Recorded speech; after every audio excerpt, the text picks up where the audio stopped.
Россия перебрасывает новое подразделение на Донбасс. Что с понижением призывного возраста и когда будут выборы в Украине? Обо всем этом расскажу подробнее в эфире Нехта. Самые важные и интересные новости. Россия в ОБСЕ как раздражающий фактор. Кто этому рад, а кто беспокоится за существование всей организации.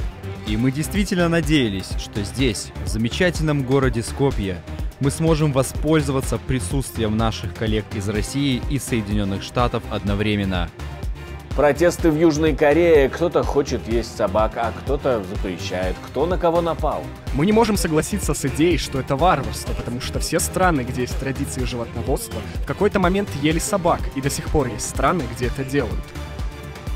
Нетаньяху клянется искоренить Хамас после того, как они взяли на себя ответственность за теракт в Иерусалиме. И мы сказали ему, что мы поклялись. Я поклялся искоренить Хамас. Ничто не остановит нас. Спасибо за доверие, спасибо, что смотрите. Не забывайте ставить лайки, не забывайте оставлять комментарии. Это очень важно. Поехали. Владимир Зеленский не снизил возраст призыва на военную службу, потому что ждет конкретного плана от военных. Об этом пишет Bloomberg.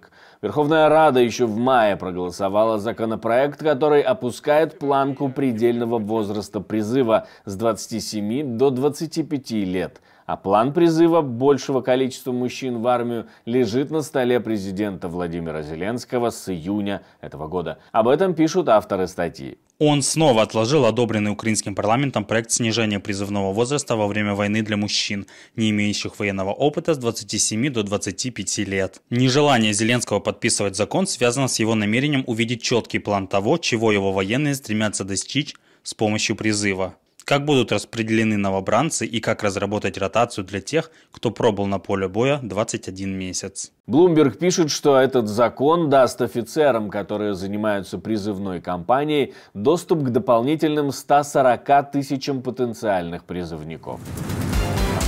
Российские оккупанты скинули взрывчатку на жилые кварталы города Береслав и села Тягинка на Херсонщине. Были ранены 4 местных жителей. Об этом пишет глава районной администрации.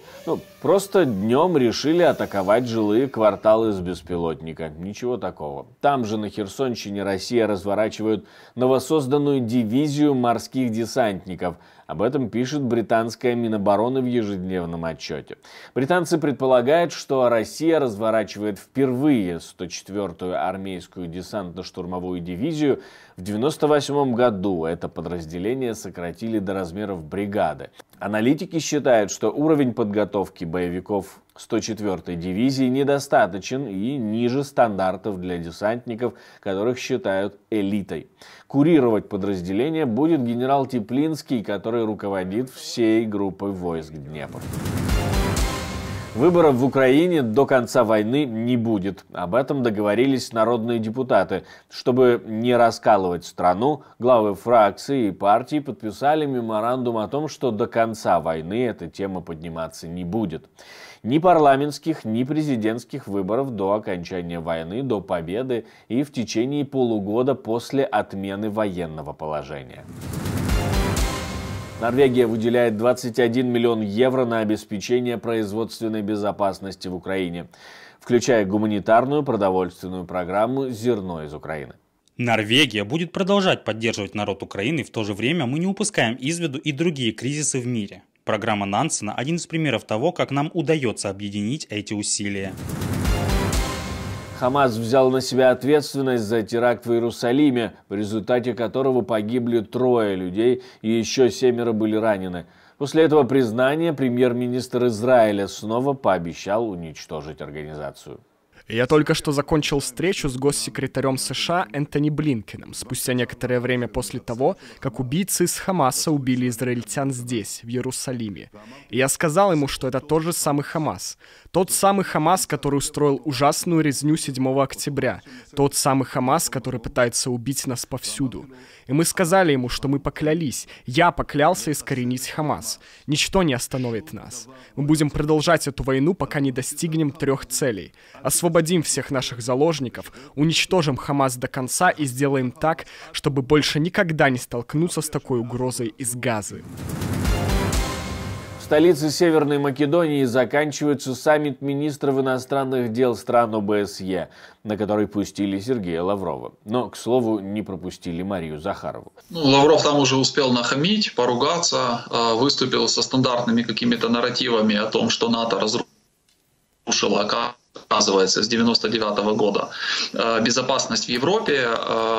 Правда, не мог привести никаких примеров там, агрессивных войн, которые вели бы страны НАТО по отношению к каким-то своим соседям, но, в принципе, это очень ожидаемо, что Лавров приехал туда исключительно с целью определенных провокаций. И вообще в цивилизованных странах на первом месте стоит процедура и необходимость придерживаться законодательных норм. И если разрешение распространяется только на Лаврова, временное, которое было выдано там, на один пролет, по сути, а он берет с собой, например, Захарову, то это не сработает, потому что этот человек в санкционных списках, и там она не имеет права находиться. Поэтому пришлось им искать какие-то другие пути. Это, кстати, тоже очень показательный такой момент, потому что россияне, как обычно, хотели по-наглому что-то сделать, но не получилось. Ряд стран бойкотируют встречу именно из-за присутствия российского министра там, а некоторые, наоборот, этому очень рады.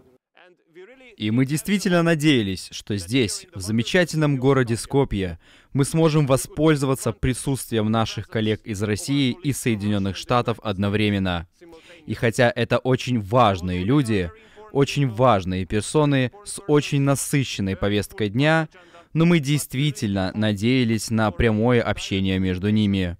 И мы, к сожалению, видим, что и на этот раз оно не состоится, хотя я верю, что такое общение, такой прямой контакт был бы на пользу всем нам, Европе и миролюбивым народам. И мы считаем, дорогие друзья, дорогие коллеги, что поставки оружия тоже не помогают.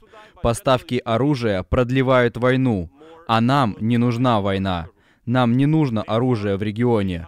Что нам нужно в регионе, так это мир. И в этой связи я бы хотел подчеркнуть, сохранение каналов связи жизненно важно, потому что если мы блокируем каналы связи, то по сути теряем надежду на мир. После министр иностранных дел Венгрии сказал, что страна приняла 1 миллион украинских беженцев.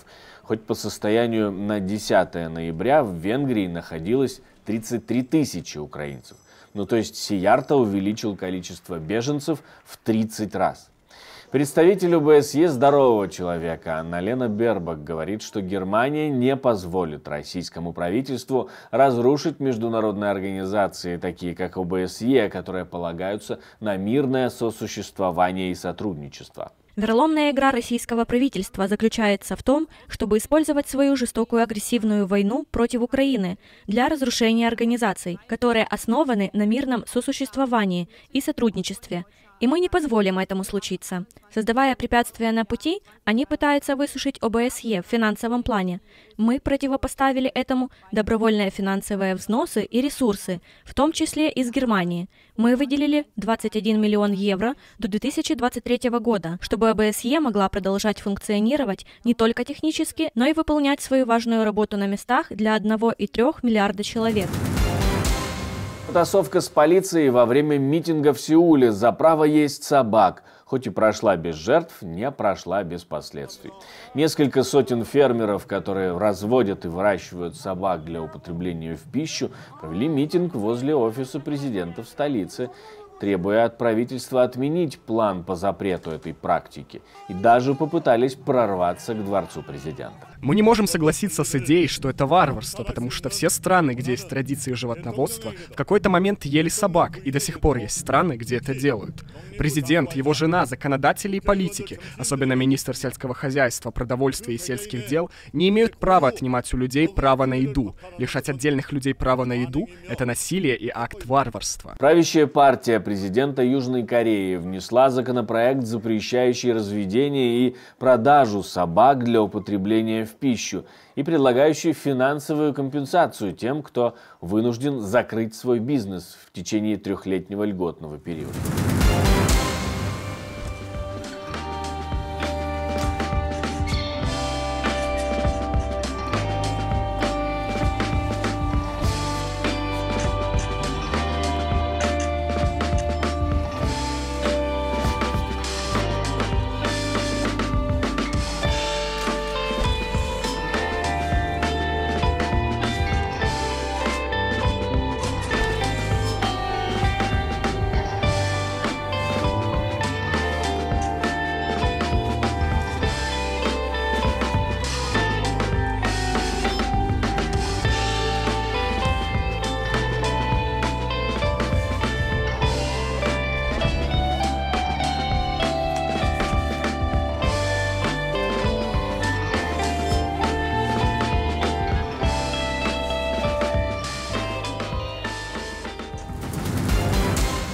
Спасибо, что смотрите, спасибо за комментарии, лайки и репосты. Не забывайте подписываться на наш канал, и мы очень ценим ваше мнение, которое вы оставляете под этим и другими видео.